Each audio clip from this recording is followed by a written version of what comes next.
सुनिए, क्या आपने कभी सोचा है कि भगवान भी बीमार पड़ सकते हैं? नहीं ना? लेकिन ओडिशा के पुरी में समुद्र की लहरों के बीच खड़े उस पवित्र मंदिर में हर साल एक ऐसी घटना घटती है जो दिल को छू जाती है।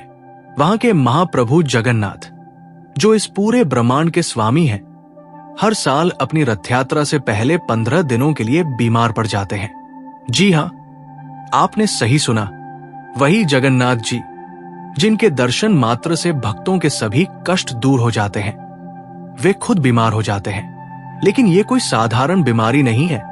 ये है उनके असीम प्रेम की कहानी। एक ऐसी कहानी जो हमें सिखाती है कि सच्चा प्रेम क्या होता है।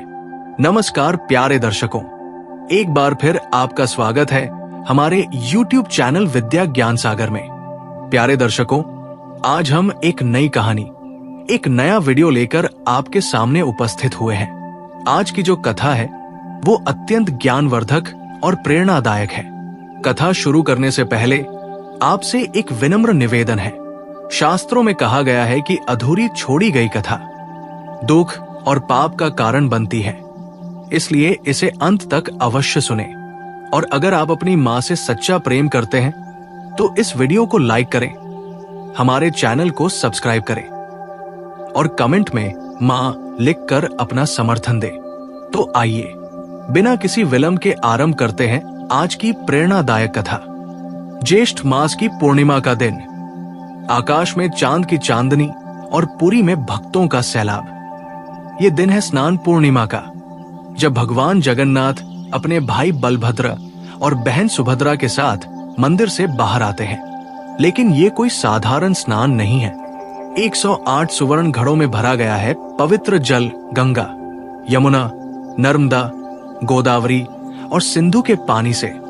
इस जल में मिलाए गए हैं अनगिनत सुगंधित फूल, तुलसी के पत्ते और आयुर्वेदिक जड़ी बूटियां। जब ये शीतल जल भगवान के कोमल शरीर पर गिरता है तो लगता है जैसे पूरी प्रकृति उनकी सेवा में लग गई हो। हजारों भक्त मंत्रोच्चार के साथ इस दृश्य को देखते हैं। कहीं किसी की आंखों से आंसू गिर रहे हैं, कहीं कोई भाव विभोर होकर नृत्य कर रहा है। ये स्नान सिर्फ एक अनुष्ठान नहीं, बल्कि प्रेम का सागर है जो तरंगित हो रहा है। लेकिन फिर क्या होता है? स्नान के बाद भगवान को ठंड लग जाती है, उन्हें बुखार आ जाता है। हाँ, सच में वे बीमार पड़ जाते हैं। और इसके बाद शुरू होता है वो समय जिसे कहते हैं अनवसर काल। अब मंदिर के कपाट बंद हो जाते हैं। 15 दिनों तक भक्तों को अपने प्रभु के दर्शन नहीं होते। बाहर हजारों भक्त इंतजार करते हैं, दुआएं करते हैं, रोते हैं, प्रार्थना करते हैं। अंदर भगवान आराम कर रहे हैं, बीमारी से उबरने की कोशिश कर रहे हैं। क्या आप जानते हैं इन 15 दिनों में क्या होता है? मंदिर के पुजारी वैद्य बन जाते हैं। भगवान को आयुर्वेदिक काढ़ा दिया जाता है, उन्हें फलों का रस पिलाया जाता है, शीतल लेप लगाया जाता है। रात को सोने से पहले मीठा दूध अर्पित किया जाता है, बिल्कुल वैसे ही जैसे घर में कोई बीमार हो तो उसकी सेवा की जाती है। पुरी की हवा में उदासी छा जाती है। वो रसोई जो कभी बंद नहीं होती, वो भी बंद हो जाती है। 56 भोग की जगह सिर्फ काढ़ा और फलों का रस। मंदिर में सन्नाटा, बाहर भक्तों की बेचैनी। लेकिन ये सब क्यों होता है? इसके पीछे छुपी है एक ऐसी कहानी जो आपकी आंखों को नम कर देगी। सदियों पहले पुरी में रहते थे माधव दास, एक ऐसे भक्त जिनके लिए जगन्नाथ जी ही सब कुछ थे। वे अकेले थे इस संसार में, न कोई पत्नी, न कोई संतान, न कोई रिश्तेदार। बस एक ही रिश्ता था, अपने प्रभु जगन्नाथ से। माधव दास का हर दिन शुरू होता था भगवान के दर्शन से। वे घंटों मंदिर में बैठकर भजन करते, प्रभु से बातें करते जैसे कोई अपने सखा से करता है। और आश्चर्य की बात यह थी कि भगवान भी उनसे बातें करते थे। हाँ, सच में वे उनके साथ खेलते, हंसते, यहां तक कि शरारतें भी करते थे। माधव दास की खुशी का कोई ठिकाना नहीं था। वे कहते थे, मेरे पासे तो सब कुछ है, मेरे जगन्नाथ है ना, वे मेरी रक्षा करेंगे, मेरी सेवा करेंगे। और सच में भगवान की कृपा से उन्हें कभी किसी चीज की कमी नहीं हुई। लेकिन एक दिन सब कुछ बदल गया। माधव दास को अचानक से बहुत तेज बुखार आया। दस्त उल्टी शुरू हो गई। बुखार इतना तेज था कि वे बिस्तर से उठ भी नहीं पा रहे थे। दिन रात पसीने से तरबतर रहते। कुछ खाने का मन नहीं करता, पानी भी नहीं पी पाते थे।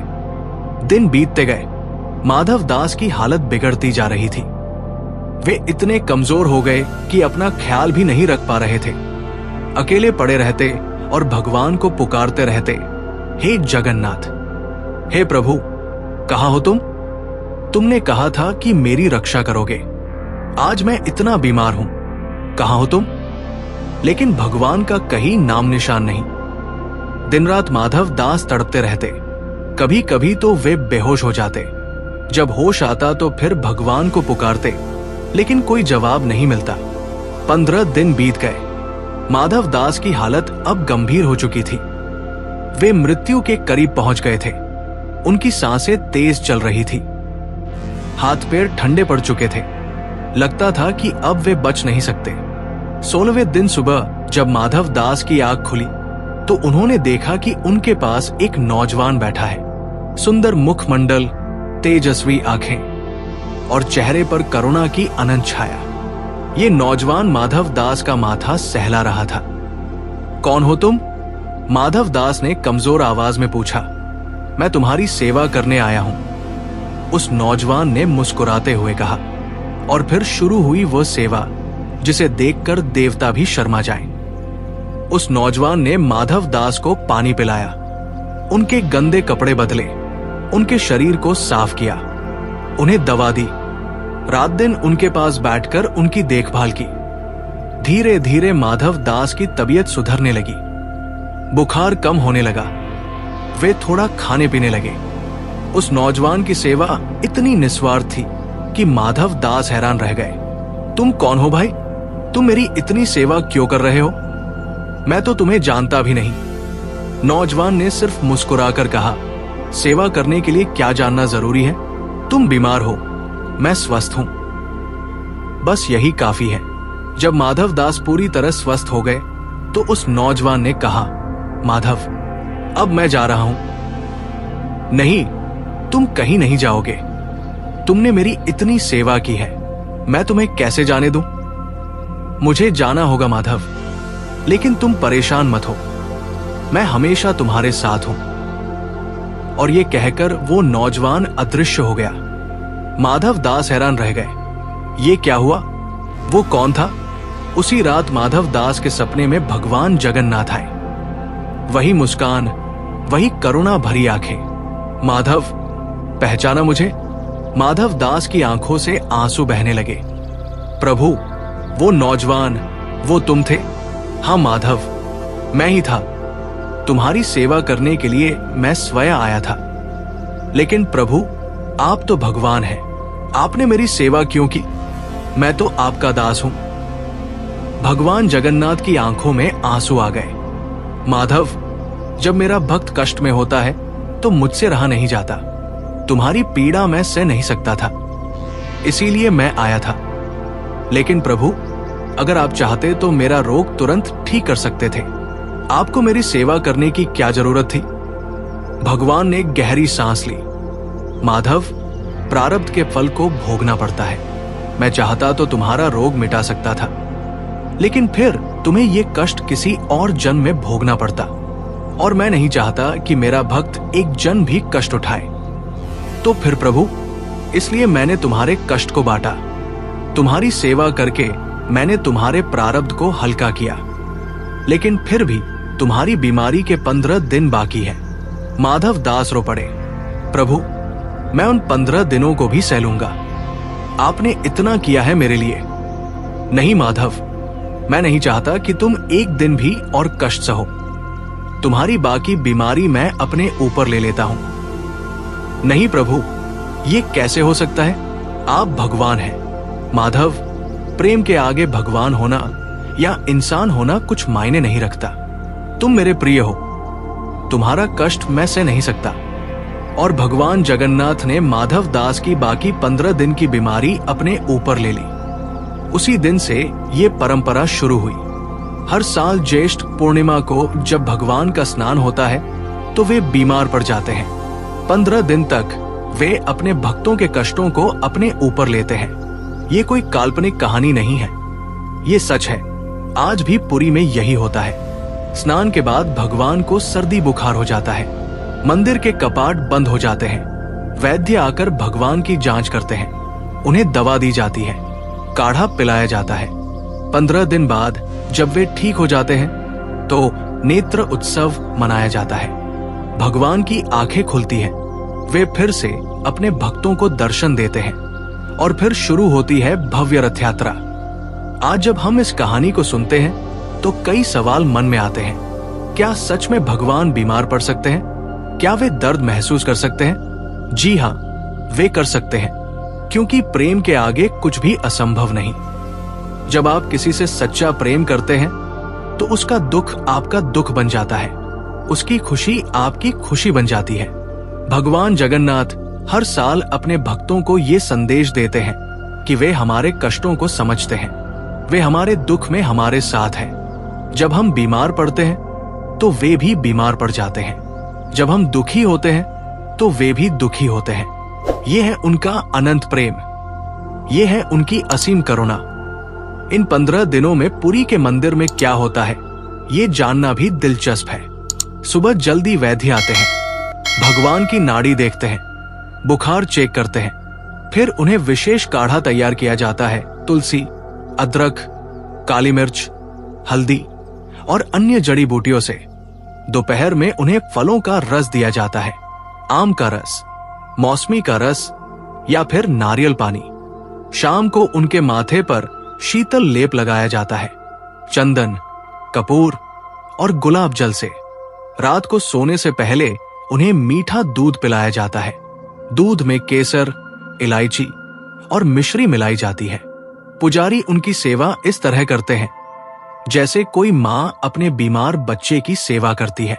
वे बार बार जाकर देखते हैं कि भगवान कैसे हैं, उनकी सांस ठीक चल रही है या नहीं, उन्हें कोई तकलीफ तो नहीं हो रही। इन 15 दिनों में पुरी में एक अजीब सा माहौल रहता है। हजारों भक्त मंदिर के बाहर इकट्ठे होते हैं। वे रोते हैं, प्रार्थना करते हैं, मंत्र जपते हैं। कुछ लोग व्रत रखते हैं, कुछ लोग दान पुण्य करते हैं। हे जगन्नाथ, जल्दी ठीक हो जाइए। प्रभु, हमारी गलती माफ कर दीजिए। भगवान, आप हमारे कष्ट अपने ऊपर ले रहे हैं। ये दृश्य देखकर आंखों में आंसू आ जाते हैं। भक्तों का प्रेम, उनकी चिंता, उनकी बेचैनी, सब कुछ इतना सच्चा लगता है। कुछ भक्त तो मंदिर के बाहर ही सो जाते हैं। वे कहते हैं, जब तक हमारे प्रभु ठीक नहीं हो जाते हम घर कैसे जा सकते हैं। 15 दिन बाद जब भगवान जगन्नाथ स्वस्थ हो जाते हैं तो पूरे पुरी में खुशी का माहौल छा जाता है। इस दिन को नेत्र उत्सव कहते हैं, क्योंकि भगवान की आंखें फिर से भक्तों के लिए खुल जाती है। मंदिर के कपाट खुलते हैं, भगवान के नए कपड़े पहनाए जाते हैं, उन्हें फूलों से सजाया जाता है और फिर भक्तों को उनके दर्शन होते हैं। उस समय का दृश्य अवर्णनीय है। हजारों लोग एक साथ चिल्लाते हैं, जय जगन्नाथ। आंसू बहते हैं, लोग खुशी से नाचते हैं, ढोलन गाड़े बजते हैं। देखो, हमारे प्रभु ठीक हो गए। 15 दिन बाद उनके दर्शन हुए, कितने सुंदर लग रहे हैं। और फिर अगले दिन शुरू होती है भव्य रथ यात्रा। भगवान अपने भाई बहन के साथ रथ पर सवार होकर निकलते हैं अपनी मौसी के घर जाने के लिए। आज के जमाने में भी ये परंपरा बिल्कुल वैसी ही निभाई जाती है जैसी सदियों से निभाई जा रही है। आधुनिक डॉक्टर भी आते हैं भगवान को देखने। वे कहते हैं कि वास्तव में मूर्ति के तापमान में बदलाव होता है, उनके चेहरे पर थकान दिखाई देती है। ये कैसे संभव है? विज्ञान के पास इसका कोई जवाब नहीं, लेकिन श्रद्धा और विश्वास के पास जवाब है, प्रेम के पास जवाब है। भगवान जगन्नाथ का ये अनुष्ठान हमें सिखाता है कि सच्चा प्रेम स्वार्थरहित होता है। जब आप किसी से सच्चा प्रेम करते हैं तो आप उसके लिए कुछ भी कर सकते हैं, यहां तक कि अपना सुख चैन भी त्याग सकते हैं। इस कहानी का सबसे बड़ा संदेश ये है कि भगवान हमसे कितना प्रेम करते हैं। जब हम दुख में होते हैं तो वे भी दुखी होते हैं। जब हम बीमार पड़ते हैं तो वे भी हमारे साथ कष्ट सहते हैं। ये कहानी हमें ये भी सिखाती है कि सेवा का मतलब क्या होता है। माधव दास की सेवा करके भगवान ने दिखाया कि सच्ची सेवा निस्वार्थ होती है, उसमें कोई अपेक्षा नहीं होती। और सबसे बड़ी बात यह है कि ये कहानी हमें बताती है कि हमारे कष्ट व्यर्थ नहीं जाते। भगवान हमारे हर दुख को देखते हैं, समझते हैं और उसे अपने ऊपर ले लेते हैं। आज जब हम अपने जीवन में कष्ट आते देखते हैं तो हमें याद रखना चाहिए कि हमारे जगन्नाथ जी हमारे साथ हैं। वे हमारे दुख में हमारे साथ दुखी होते हैं, हमारी पीड़ा को अपने ऊपर लेते हैं। हर साल जब वे बीमार पड़ते हैं तो वे हमें याद दिलाते हैं कि वे हमारे कष्टों को भूले नहीं हैं। वे आज भी उसी तरह हमारी चिंता करते हैं जैसे माधव दास की करते थे। ये है जगन्नाथ जी का प्रेम, ये है उनकी करुणा, ये है उनका वो वादा जो वे आज तक निभा रहे हैं। जब भी आप कष्ट में हो, दुखी हो, परेशान हो, तो याद रखिए कि पुरी में बैठे आपके जगन्नाथ जी आपकी चिंता कर रहे हैं। वे आपके दुख को अपने ऊपर लेने के लिए तैयार हैं। जैसे उन्होंने माधव दास के लिए अपना स्वर्गीय सुख त्याग दिया था, वैसे ही वे आपके लिए भी कुछ भी करने को तैयार है। बस आपकी श्रद्धा सच्ची होनी चाहिए, आपका प्रेम निस्वार्थ होना चाहिए। आज भी जब स्नान पूर्णिमा का दिन आता है तो पुरी में एक अजीब सा रहस्य घटित होता है। वैज्ञानिक इसे समझाने की कोशिश करते हैं, लेकिन श्रद्धा इससे कहीं ऊपर की चीज है। भगवान जगन्नाथ की मूर्ति में वास्तव में तापमान का बदलाव होता है। जो लोग उन्हें छूते हैं वे बताते हैं कि उनका शरीर गर्म हो जाता है, जैसे बुखार में होता है। उनके चेहरे का रंग भी बदल जाता है, आंखें थक जाती हैं। ये कैसे संभव है? एक पत्थर की मूर्ति में ये लक्षण कैसे आ सकते हैं? पुजारियों का कहना है कि ये भगवान की लीला है। वे सच में अपने भक्तों के कष्ट अपने ऊपर लेते हैं। उनका शरीर इसलिए गर्म होता है क्योंकि वे हजारों लोगों की पीड़ा को सह रहे होते हैं। हर साल इन 15 दिनों में एक खास बात होती है। जो भक्त मंदिर के बाहर प्रार्थना करते हैं उनकी मनोकामनाएं पूरी हो जाती हैं। कैंसर के मरीज ठीक हो जाते हैं, बांझ औरतों को संतान प्राप्त होती है, परीक्षा में फेल होने वाले बच्चे पास हो जाते हैं। एक भक्त बताता है, मेरी मां को कैंसर था, डॉक्टरों ने जवाब दे दिया था। उस साल अनवसर काल में मैं रोज मंदिर के बाहर बैठकर रोता था। मैं कहता था, प्रभु आप मेरी मां का दुख अपने ऊपर ले लीजिए। 15 दिन बाद जब भगवान ठीक हुए तो मेरी मां भी ठीक हो गई। एक और भक्त कहता है, मेरा बेटा 5 साल से बोल नहीं पा रहा था। मैंने अनवसर काल में व्रत रखा, भगवान से कहा कि वे मेरे बेटे की तकलीफ अपने ऊपर ले लें। नेत्र उत्सव के दिन जब मंदिर के कपाट खुले तो मेरे बेटे ने पहली बार जय जगन्नाथ कहा। ये सिर्फ कहानियां नहीं है, ये वास्तविक अनुभव है उन लोगों के जिन्होंने भगवान जगन्नाथ की करुणा को महसूस किया है। इन 15 दिनों में पुरी का पूरा माहौल ही बदल जाता है। यहाँ के स्थानीय लोग बताते हैं कि हवा में एक अजीब सी शांति छा जाती है, समुद्र की लहरें भी धीमी हो जाती हैं। पुरी के पुराने निवासी बताते हैं कि माधव दास की आत्मा आज भी वहां भटकती है। वे कहते हैं कि अनवसर काल के दिनों में एक बुजुर्ग व्यक्ति मंदिर के आसपास दिखाई देता है। वो भगवान के लिए रोता है, उनकी चिंता करता है। ये माधव दास की आत्मा है। वे कहते हैं वो आज भी अपने प्रभु की सेवा कर रहा है। भगवान जब बीमार पड़ते हैं तो वो उनके पास आ जाता है। ये सुनकर रोंगटे खड़े हो जाते हैं। प्रेम इतना गहरा हो सकता है कि मृत्यु के बाद भी वो समाप्त न हो। एक पुजारी बताता है, मैंने कई बार देखा है, रात के समय जब हम भगवान की सेवा करते हैं तो लगता है जैसे कोई और भी वहां है, कोई और भी भगवान का माथा सहला रहा है।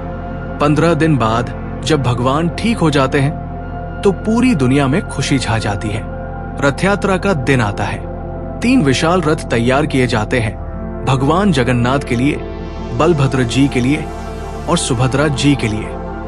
ये यात्रा सिर्फ एक उत्सव नहीं है, ये जीत का जश्न है। प्रेम की जीत, करुणा की जीत, अच्छाई की जीत। लाखों लोग आते हैं इस यात्रा में भाग लेने।